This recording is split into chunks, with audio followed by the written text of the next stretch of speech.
ବାଲେଶ୍ୱର ଚାରୁ ଓ ଚାରୁକଳା ମହାବିଦ୍ୟାଳୟ କଳାକ୍ଷେତ୍ର ପରିସରରେ 3 ଦିନ ଧରି ଚାଲିଥିବା ବାର୍ଷିକ କଳାମେଳା ଉଦ୍ଯାପିତ ହୋଇଯାଇଛି।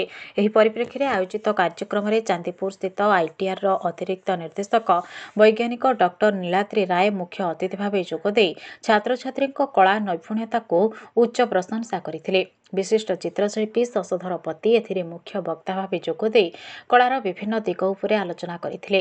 କୋଲକାତା ବିଶ୍ୱବିଦ୍ୟାଳୟର ଅଧ୍ୟାପକ ସପନ କୁମାର ଜାନା ଓ ଚାରୁ ଓ କାରୁକଳା ମହାବିଦ୍ୟାଳୟର ପରିଚାଳନା କମିଟିର ସଦସ୍ୟ କବି ପ୍ରଶାନ୍ତ ଦାସ ଓ ମଧୁସୂଦନ ଦାସ ପ୍ରମୁଖ ଏଥିରେ ସମ୍ମାନିତ ଅତିଥି ଭାବରେ ଯୋଗଦେଇ ଛାତ୍ରଛାତ୍ରୀଙ୍କୁ ଉତ୍ସାହିତ କରିଥିଲେ।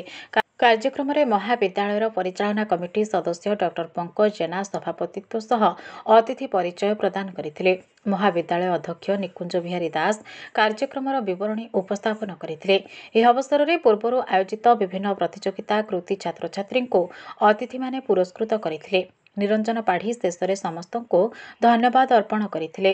ସଭା ପରେ ଛାତ୍ରଛାତ୍ରୀଙ୍କ ଦ୍ୱାରା ବିଭିନ୍ନ ସାଂସ୍କୃତିକ କାର୍ଯ୍ୟକ୍ରମ ପରିବେଷଣ କରାଯାଇଥିଲା। ମହାବିଦ୍ୟାଳୟ ପ୍ରାଙ୍ଗଣ ଓ ସମ୍ମୁଖରେ କଳାମେଳା 3 ଦିନ ଧରି ଚାଲିଥିଲା।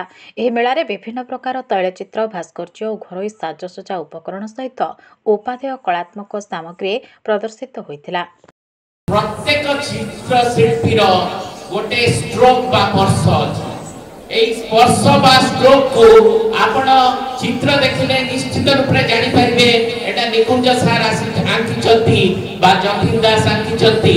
আমার টিকে গাঁ কনিয়া সিঙ্গালী নাকির অভ্যাস থিবা হেতু বিবেকানন্দ আমেরিকার ভাষণ দেলা পরে প্রসিদ্ধ হেলে এবং যতীন দাস দিল্লি গলা পরে প্রসিদ্ধ হেলে আমকু এবে পূজ্য পূজা শিখিবাকু হব এবং আম এই মাটির এই মଣିষ মানকু চিনিবাকু হব। মঙ্গল গ্রহ आमे जय करिबाकू जदि चेष्टा करिबा मंगल ग्रहर चिंता करी चित्र आंकंतु चंद्रर पृष्ठरे आमे जोठी पहुंची पारिछु तार चित्र आनंतु सुनीता विलियम्स कर भी चित्र आंकंतु ता संगे आम डंगरिया कंधर भी चित्र आंकंतु।